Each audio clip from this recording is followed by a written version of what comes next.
कहानी शुरू होती है और हमें एक लड़की दिखाई जाती है जिसमें बहुत तरह की पावर होती है और इस वजह से उसका कोई भी फैमिली मेंबर उसे एक्सेप्ट नहीं कर रहा था। तो सब डिसाइड करते हैं कि उसे बोली में सेल कर देंगे। उस लड़की को 100 से भी ज्यादा लोगों के सामने रखा जाता है। इतने में एक लंबा सा आदमी आता है जिसके बड़े बड़े सींग होते हैं। वो उस लड़की को $5 मिलियन में खरीद लेता है। वो आदमी उसे एक अजीब सी जगह लेकर जाता है जहाँ कई सारे अजीब क्रिएचर घूम रहे होते हैं। फिर वो रूम तक पहुँचते हैं। फिर वो आदमी अपना मास्क हटाता है। वो हम देखते हैं कि वो आदमी पूरी हड्डियों का था। वो उस लड़की से कहता है कि तुम बहुत ज्यादा किस्मत वाली हो जो इस तरह से पैदा हुई हो। फिर वो अपना बचपन याद करती है जो कि बहुत बुरा और दर्दनाक था, जिससे उसे लगता है कि वो किस्मत वाली तो कभी नहीं हो सकती, जिससे वो बहुत घबरा जाती है। वो आदमी उसे जोर से गले लगा लेता है। वो नहीं चाहता है कि वो लड़की अपने आप को और ज्यादा नीच समझे। जब उसकी आंखें बंद होती हैं, वो उसे एक बहुत ही खूबसूरत जगह पर लेकर जाता है। वो बताता है कि वो इतनी सी देर में जापान से फ्रांस आ गए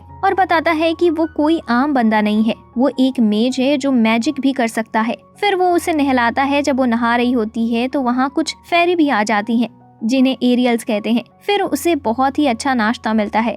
एक लेडी जिसका नाम सिल्वर है, वो उस घर की केयर टेकर है। उसे बहुत टाइम के बाद ऐसा ट्रीटमेंट मिल रहा था। एलायंस उसे बताते हैं कि उसे अब ट्रेनिंग दी जाएगी और वो भी एक मेज बनेगी। और एलायंस बताता है कि वो एक रेयर ब्रीड से है जिसका नाम सेलेबैक है। एलायंस बताता है कि सेलेबैक एक जैसा बंदा होता है जो एरियल्स को देख सकता है और मैजिक में भी अच्छे होते हैं। एलायंस उस लड़की को फैमिली का मेंबर बनने को कहता है और एक रेयर नेकलेस भी देता है, लेकिन उसको फैमिली वर्ड ही अजीब लग रहा होता है। उसको बहुत अच्छी नींद आती है, लेकिन कुछ एरियल्स चॉइस को उठा देती हैं। वो उसे उनके साथ जंगल में जाने को कहती हैं। वो उसे जंगल भी अंदर तक ले जाती है। फिर एरियल चॉइस को उनके दुनिया में जाने को कहती है, लेकिन वो एरियल्स को मना कर देती है क्योंकि पहले उसके पास कोई नहीं था, पर अब अलायंस है। इतने में अलायंस वहाँ आ जाता है और चॉइस को वापस ले जाता है। अलायंस चॉइस से कहता है कि वो उसे खुश रखेगा। इसके बाद चॉइस 2 दिन तक सोती है। चॉइस के उठने के बाद अलायंस उसे शॉपिंग पर ले जाता है और अपना चेहरा एक नॉर्मल इंसान में बदल लेता है जिसे कोई भी उसे पहचान न ले। अलायंस चॉइस को एक लाइब्रेरी में ले जाता है जिसके अंदर एक छुपी हुई वर्कशॉप होती है जहाँ चॉइस एंजेलिका से मिलती है जो मैसेज के लिए इक्विपमेंट बनाती है। एंजेलिका को पता नहीं होता कि चॉइस एक सेलेबैक है और वो उसे एक क्रिस्टल देती है और उसे चेंज करने को कहती है। चॉइस उसे एक सुंदर गार्डन में बदल देती है जिसके पावर को देखकर एंजेलिका हैरान हो जाती है। अलायंस एंजेलिका से कोई ऐसा इक्विपमेंट मांगता है जिससे चॉइस अपनी पावर को हैंडल कर सके। इक्विपमेंट खरीदने के बाद फिर वो दोनों वापस घर आ जाते हैं और आके देखते हैं कि एक बंदा जिसका नाम साइमन होता है वो उन दोनों का इंतजार कर रहा होता है। उसे अलायंस से मिलना था। कुछ देर बाद अलायंस चॉइस को एक जगह ले जाता है ड्रैगन दिखाने के लिए, लेकिन एक सिल्वर ड्रैगन चॉइस को उठाकर ले जाता है और चॉइस देखती है कि वो एक गोल्डन बाल वाला आदमी उसे कंट्रोल कर रहा होता है। वो उस ड्रैगन के सीक्रेट प्लेस पर ले जाता है और उसे पानी में गिरा देता है जिससे चॉइस पूरी भीग जाती है। इतने में अलायंस परछाई में से निकल कर आ जाता है। गोल्डन बाल वाला आदमी बताता है कि वो ड्रैगन लैंड का केयर टेकर है और साथ में ही वो एक मेज भी है जिसका नाम लिंडल है। लिंडल को अलायंस से कुछ बात करनी थी, इसलिए वो चॉइस को बेबी ड्रैगन के साथ खेलने के लिए छोड़ देते हैं। कुछ देर के खेलने के बाद चॉइस देखती है कि एक बूढ़ा ड्रैगन वहाँ होता है जिसकी जिंदगी खत्म होने वाली होती है। चॉइस उसके लिए दुखी हो जाती है। ड्रैगन का नाम नेवीन होता है और चॉइस अपनी पुरानी जिंदगी को याद करती है और याद करती है कि वो सुसाइड करने वाली थी। नेवीन चॉइस को देखता है कि वो परेशान हो रही होती है तो वो चॉइस को अपनी आखिरी उड़ान पर ले जाता है। फिर जब वो वापस आते हैं तो चॉइस देखती है कि नेवीन पेड़ में बदल रहा है। नेवीन चॉइस से कहता है कि जब भी अकेला फील करना तो मेरे पास आ जाना। चॉइस इस दुनिया से परेशान हो जाती है और अलायंस के पास जाने लगती है, लेकिन जाते हुए चॉइस चक्कर खाकर गिर जाती है। जब चॉइस उठती है तो वो देखती है कि एक बोलने वाली बिल्ली उससे बातें कर रही है।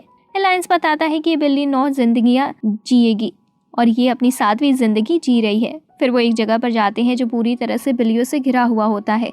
वो बिल्लियां चॉइस को अपनी रानी के पास ले जाती है। रानी बिल्ली अपना नाम मॉली बताती है और वो ये भी बताती है कि वो एक लड़की के साथ रहती है जिसे मॉली अपनी मास्टर मानती है। मॉली को चॉइस की हेल्प चाहिए होती है। फिर मॉली चॉइस को एक स्टोरी सुनाती है। वो बताती है कि बहुत साल पहले एक ईवल बंदा था जो बिल्लियों को मारना पसंद करता था। बहुत सारी कैट्स एक हुई और उन्होंने उसको मार दिया, पर उसकी ईवल सोल रह गई जो कि अब एक बार फिर वापस आ रही है। चॉइस स्टोरी बहुत ध्यान से सुन रही होती है। इतने में कोई चॉइस को पानी में ले जाता है। चॉइस देखती है कि जो कैट्स मारता था उसकी वाइफ की सोल उसे पानी में ले जा रही होती है। वाइफ बताती है कि अपने पति से बहुत प्यार करती है, इसलिए चॉइस उन दोनों की सोल को खत्म कर दे जिससे वो दोनों एक नई जिंदगी शुरू कर सके। अलायंस चॉइस को पानी से निकालता है और चॉइस को मिशन देता है कि बुरे सोल को खत्म करने का। रात में चॉइस तैयार होती है और लैंप लेकर निकल जाती है ईवल सोल की तरफ। चॉइस अपने मैजिक शुरू करती है। इससे पहले 2 लोग उसे पकड़ लेते हैं जिनका नाम रेनफ्रेड और एलिस होता है। वो साइंस का इस्तेमाल करते हैं मैजिक करने के लिए।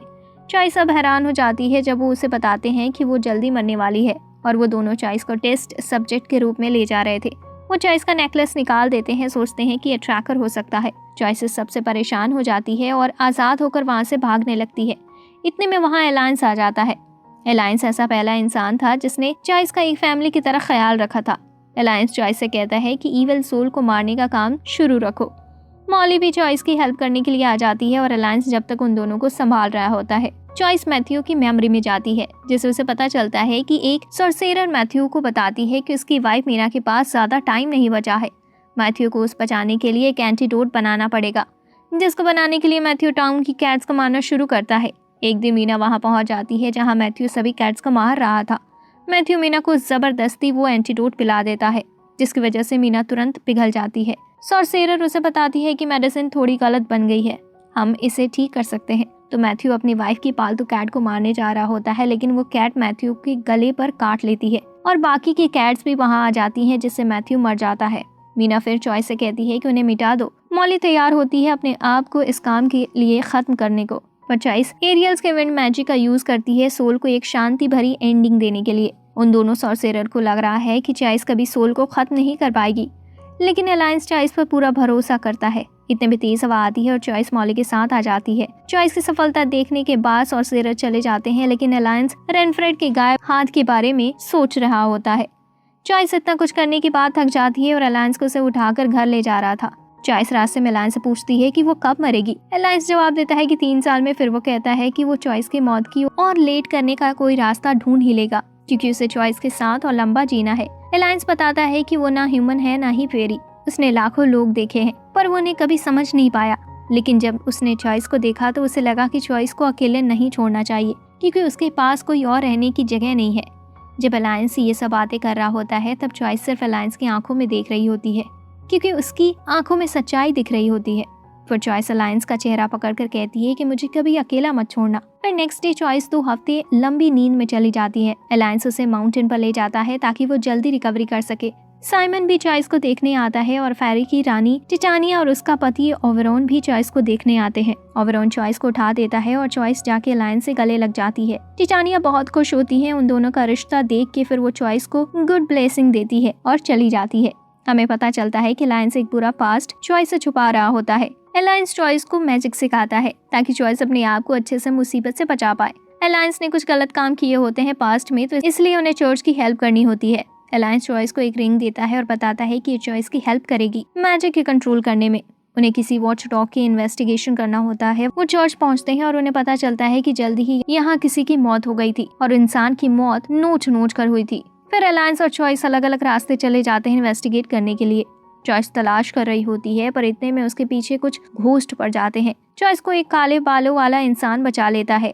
वो इंसान वही डॉग होता है जिसकी वो तलाश कर रही थी, पर वो देखती है कि डॉग घायल है। चॉइस उसकी हेल्प करने की कोशिश करती है और इतने में एलिस वहां आ जाती है और डॉग को ले जाने को कहती है और चॉइस उसे अपनी मैजिक से सुला देती है। डॉग का नाम उलस होता है। वो बताता है कि जब से उसके मास्टर की डेथ हुई है वो बहुत ही परेशानी झेल रहा है और अपनी मेमोरी चॉइस के साथ शेयर करता है और बताता है कि चॉइस के बालों का कलर भी उसके मास्टर इसाबेल की तरह है। एलायंस वहां पहुंचता है और एलिस भी नींद से उठ जाती है। उलस एलायंस से हेल्प मांगता है क्योंकि एक सॉर्सेरर जो उसे ब्लैकमेल करके क्रिएचर बनवा रहा है जिनका नाम सिमर्स है। एलायंस हेल्प के लिए मान जाता है, लेकिन इतने में कोई उन पर अटैक कर देता है और चॉइस वो अटैक अपने ऊपर ले लेती है। अटैक करने वाली का नाम कर्ताफिल्स होता है, जिसके बारे में अभी बताता है। एलायंस चॉइस को इतना घायल नहीं देख पाता है और एक बड़ी मॉन्स्टर में ट्रांसफॉर्म हो जाता है। उलस चॉइस को पकड़ता है। चॉइस उलस की मेमोरी देखने लगती है। वो देखती है कि उलस को हमेशा लग रहा होता है कि उसका मास्टर वापस आएगा, लेकिन ऐसा नहीं होता और उलस चॉइस को भी नहीं खोना चाहता। किस्मत से चॉइस होश में आ जाती है। एलायंस कर्ताफिल्स को मारने वाला होता है, लेकिन चॉइस एलायंस को रोक देती है। रेनफोर्ड आता है और कर्ताफिल्स को शूट कर देता है, लेकिन वो रीजनरेट हो जाता है। चॉइस से सब देख नहीं पा रही होती, पहले मीना और अब इसाबेल। चॉइस को अपने ऊपर से कंट्रोल जा रहा था और चॉइस का मैजिक बढ़ता जा रहा था। इतने में ब्लू फ्लेम फेरी आ जाती है, जिससे चॉइस कंट्रोल में आ जाती है और उलस अपनी इच्छा के बारे में बताता है। वो चॉइस का फेमिलियर बनना चाहता है। फेरी बताती है कि फेमिलियर बनने के बाद मास्टर के मरते ही तुम्हें भी मरना होगा। पहले तो चॉइस मना करती है, पर फिर मान जाती है क्योंकि उसे और अकेला नहीं रहना था। वो दोनों स्पिरिचुअल प्रॉमिस करते हैं और चॉइस उलस का नया नाम देती है, रूथ। इसके बाद रूथ इसाबेल का फेस काट लेता है और कर्ता फिल्स भी वहाँ से चली जाती है। इस सब के बाद आखिरकार चॉइस सबके साथ घर जाती है। इस इंसिडेंट को 2 हफ्ते हो जाते हैं, लेकिन अलायंस ने खुद को रूम में बंद कर लिया था। फिर चॉइस शॉपिंग जाती है और रात में अलायंस के रूम में चुपचाप घुसती है। अलायंस बताता है कि उसकी बॉडी ह्यूमन फॉर्म खो चुकी है और वो चॉइस से रात में उसके साथ रुकने को कहता है। जब चॉइस सुबह उठती है तो देखती है कि अलायंस गायब होता है। चॉइस और रूथ दोनों अलायंस की तलाश करते हैं। चॉइस पड़ोसी के घर में थोड़ी देर वेट करती है, लेकिन रूथ लगातार ढूंढ रहा होता है।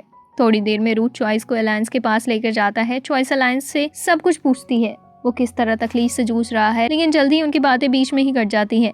एक फेरी के द्वारा फेरी बताती है कि लिंडल चॉइस से मिलना चाहता है अकेले में। फिर चॉइस रूथ के साथ लिंडल तक पहुंचती है, लैंड ऑफ ड्रैगन। जल्दी ही रात हो जाती है और लिंडल चॉइस से पूछता है कि उसे क्यों अलायंस जैसे डरावने के पास रहना पसंद है। चॉइस बताती है कि सब उससे दूर भागते थे। उसके भाई ने सुसाइड कर ली थी और उसके मॉम एंड डैड उसे छोड़कर भाग गए थे, लेकिन अलायंस ने उसे अपनाया। फिर लिंडल भी चॉइस को उसकी स्टोरी सुनाता है। वो बताता है कि वो परेशान हो गया था मेज को इतनी लंबी जिंदगी होने से और इस मैजिक से। फिर वो एक दिन अलायंस से मिलता है। वो बहुत जगह साथ में घूमते हैं, लेकिन एक दिन उनके पास खाना नहीं होता तो लिंडल एक बच्चे को ठीक करने के बदले में खाना मांगता है, लेकिन वो लोग अलायंस को देख लेते हैं और डीमन समझकर उन पर अटैक करने लग जाते हैं। बचने के लिए लिंडल कहीं टेलीपोर्ट हो जाता है। जब वो सरवाइव कर रहे थे, तब अलायंस लिंडल को बताता था कि शायद उसने पहले इंसानों को खाया है, लेकिन ये सुनने के बाद भी चॉइस अलायंस से नहीं डरती। फिर लिंडल चॉइस के बाल काट देता है और चॉइस को एक लकड़ी देता है और उससे कुछ बनाने को कहता है। चॉइस उसमें पूरा दिन लगा देती है। रात हो जाती है। लिंडल फेरी को बुला लेता है। चॉइस उनके साथ डांस करती है, लेकिन वो ये सब अलायंस को दिखाना चाहती थी। फिर चॉइस पानी पर मैजिक करती है, जिससे अलायंस पानी में दिखता है, जिससे वो दोनों एक दूसरे से बात कर पाते हैं। अलायंस बताता है कि उसके बिना घर बहुत खाली खाली लग रहा है। चॉइस कहती है कि वो जल्दी ही आएगी और अपनी फीलिंग्स भी शेयर करेगी। अलायंस के साथ ये सुनकर अलायंस को और भी याद आने लग जाती है। चॉइस लकड़ी छील देती है और फिर लिंडल चॉइस के बाल और कुछ हीरे से उसे रेड कर देता है। चॉइस जैसे ही उसे छूती है वो टेलीपोर्ट हो जाता है, जहाँ वो नेविन से फिर मिलती है। नेविन चॉइस से कहता है कि जो भी तुम्हारे दिल में है कह दो। फिर चॉइस बताती है कि पहले उसे डर लग रहा था अलायंस उसे घर से निकाल ना दे। फिर उसे लगने लगा था कि ऐसे में अलायंस ने बाकियों को अपने से दूर कर दिया, वैसे उसे भी ना कर दे। नेविन चॉइस को मोटिवेट करता है और चॉइस को अलायंस के पास जाने को कहता है। चॉइस एक फायर बर्ड बन जाती है और उड़ते हुए अलायंस के पास पहुंच जाती है और दोनों गले लगते हैं। चॉइस इतना मैजिक यूज करने की वजह से 2 दिन की नींद में चली जाती है, लेकिन जब वो उठती है तो वो आज तक जितने भी लोगों से मिली थी सभी को धन्यवाद करती है, क्योंकि अब उसके पास एक ऐसी जगह थी जिसे वो घर कह सकती थी। और यहीं पर यह स्टोरी द एंड हो जाती है। तो आपको स्टोरी कैसी लगी हमें कमेंट बॉक्स में जरूर बताइएगा। साथ ही साथ वीडियो को लाइक करें और जो लोग चैनल पर नए हैं चैनल को सब्सक्राइब करें और बेल आइकन को भी दबाएं, ताकि नेक्स्ट वीडियो का नोटिफिकेशन आपसे मिस ना हो। हम मिलते हैं नए स्टोरी के साथ नए वीडियो में, तब तक के लिए धन्यवाद।